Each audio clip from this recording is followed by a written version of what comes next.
मित्रों, विश्व मैत्री अभियान की अगली कड़ी अब हम प्रारंभ कर रहे हैं। हम देखते हैं कि इस दुनिया में एक ही शक्ति के दो पहलू हैं। जैसे एक ही सिक्के की दो बाजू होती है, एक ही सिक्के के दो पहलू होते हैं। इस तरह से एक है तो इनके साथ दूसरा निश्चित है, और जो दूसरा है तो इनके साथ जुड़ा होगा एक भी निश्चित है। क्या है वो? ये है एक स्थूल, दूसरा है सूक्ष्म। स्थूल और सूक्ष्म दोनों एक दूसरे से जुड़े हुए हैं, लेकिन बहुत अंतर है बीच में।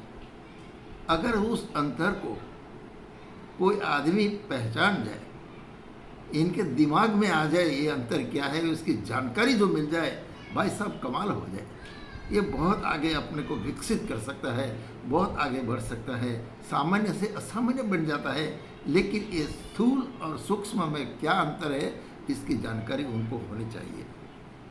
जब तक ये जानकारी नहीं मिलेगी तब तक आगे बढ़ना नामुमकिन है।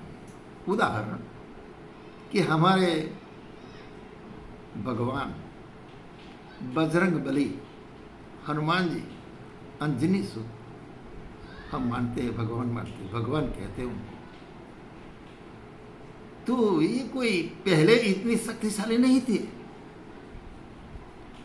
ये थे ऋष्य मुख पर्वत पर रहने वाले जो राजा सुग्रीव थे, जो डर के मारे, वाली के डर के मारे वहां जाके रहते थे, क्योंकि वाली वहां नहीं जा सकता था।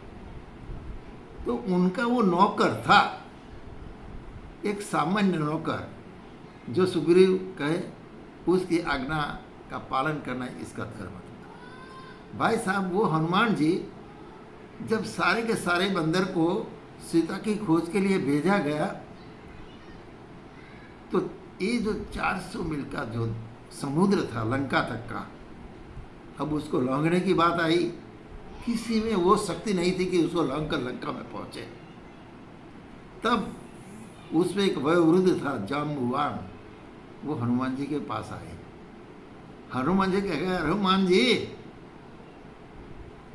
हनुमान जी ने देखा, क्या बात है भाई? अरे देखो, ये इतना बड़ा काम है राम का, आपके सिवा कोई नहीं कर सकता। उसने कहा, अरे मैं क्या करूं, मैं कुछ नहीं कर सकता उसमें, मैं तो सामान्य आदमी हूं, बंदर हूं।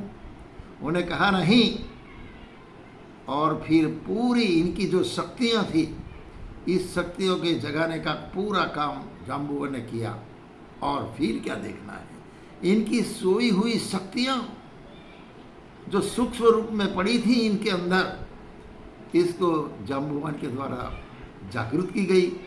और फिर हनुमान बजरंग बली हो गए, बहुत बड़ा स्वरूप धारण किया, पूरा समुद्र लांघ कर लंका में पहुंच गए। आप जानते हो इस बात को। लंका में पहुंचकर सीता जी की शोध की, अक्षय कुमार को मार दिया, पूरी लंका जला दी। और भाई साहब, लंका तो जला दी और फिर वापस आ गए सीता की शोध करके। तो ये काम कैसे हुआ? ये स्थूल शरीर से नहीं, इनकी सूक्ष्म ताकत थी।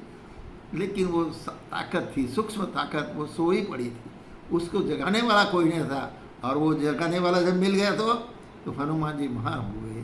हनुमान जी पूरा रामायण में देखो कि इनकी सेवाएं, इनका काम कितना महत्वपूर्ण है बजरंग बली का।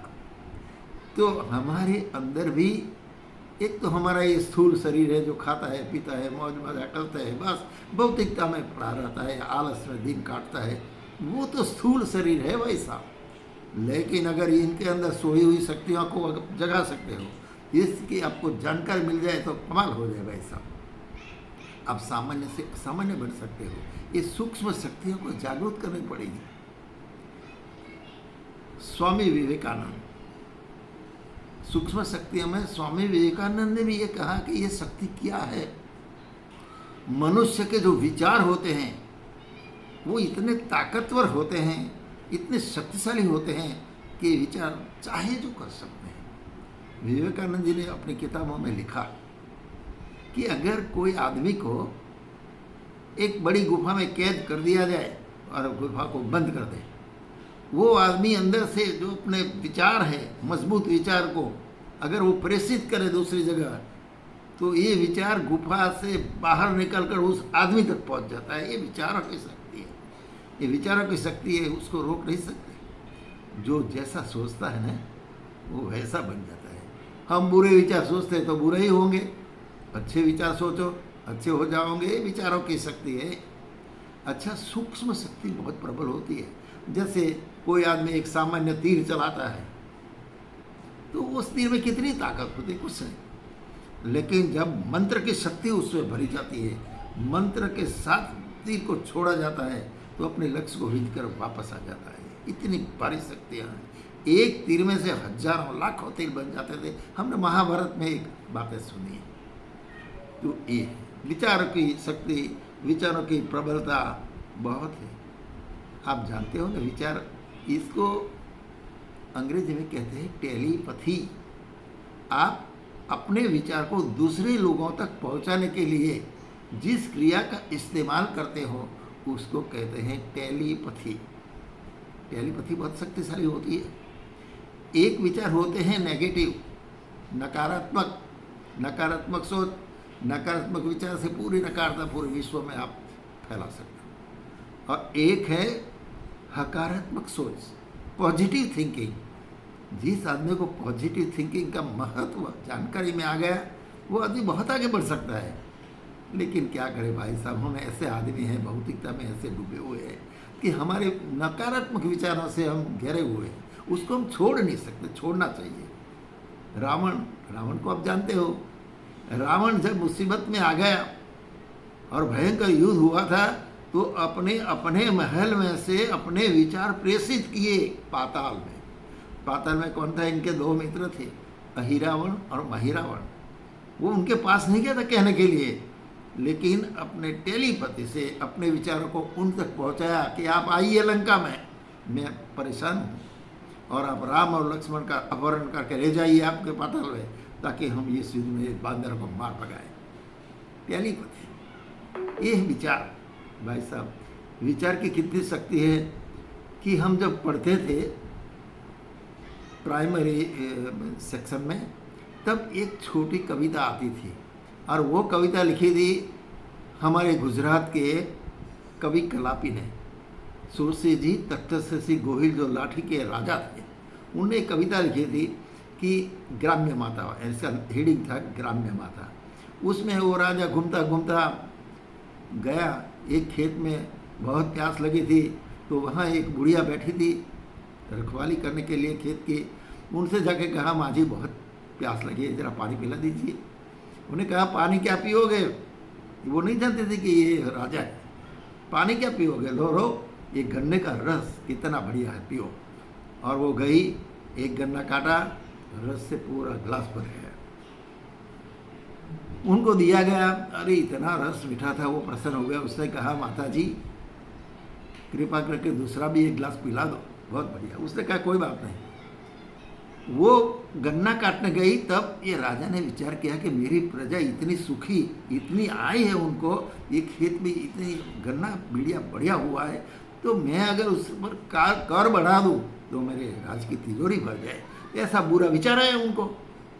भाई साहब, वो महिला जो बुढ़िया थी, उसने बहुत गन्ने काटे, 4-5, लेकिन रस ही सूख गया, इसमें से रस नहीं निकला। माँ जी परेशान थी कि ये अभी तो एक गिलास भर दिया था, अब ये क्या हो गया खेत को कि अब रस नहीं निकल रहा है।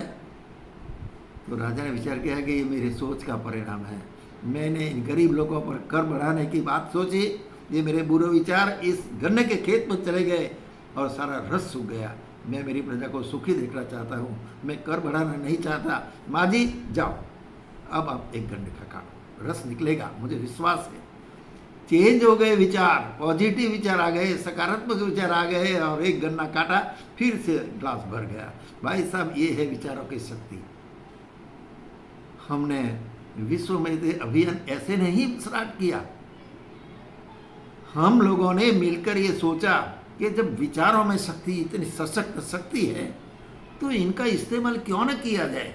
किस तरह से किया जाए। हमने बैठकर जब चर्चा की तो एक ही बात आई कि हम ऐसा करते हैं कि शब्दों के माध्यम से विचारों को लोगों जन जन तक पहुंचाने का काम करते हैं। कैसे करें? हमने कहा वीडियो के माध्यम से, मैत्री के लेख के माध्यम से, मैत्री के विचार सारी दुनिया में फैल जाए और विश्व मैत्री अभियान सफल हो जाए। इसके लिए हमने ये वीडियो शुरू किया है। कोई इसमें हमारी गौरव बढ़े, हम अच्छे दिखे और हमारा वीडियो चारों तरफ घूमे, ऐसा नहीं है भाई साहब। इनके एक एक शब्द में इतनी ताकत है कि अगर इस मैत्री की ताकत अपने जीवन में लाओ और अपने संपर्क क्षेत्र में इस मैत्री को विचारों से फैलाओ, कमाल हो जाएगा भाई साहब। ये सारे के सारे पॉजिटिव विचार पूरे विश्व को बदलने की ताकत रखते हैं। लेकिन ये तब होगा जब आप हृदय से, अंदर से पॉजिटिव थिंकिंग करेंगे, सकारात्मक चिंतन करेंगे, पूरे विश्व को बदलने के तैयार होंगे। परम पूज्य गुरुदेव श्री राम शर्मा आचार्य जी ने यही कहा है, यही कहिए, करिए, अपने विचारों को सकारात्मक बनाइए, पॉजिटिव बनाइए।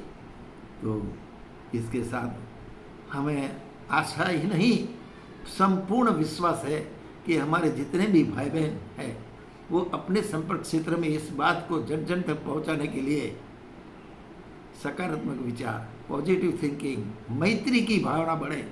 बस इस सोच को चारों ओर फैला दो, विचारों की शक्ति ज़्यादा होती है, बताया आपने। इसीलिए ये आज का प्रवचन, आज की जो कड़ी हमने विश्व मैत्री के लिए आप लोगों की समझ रखी है।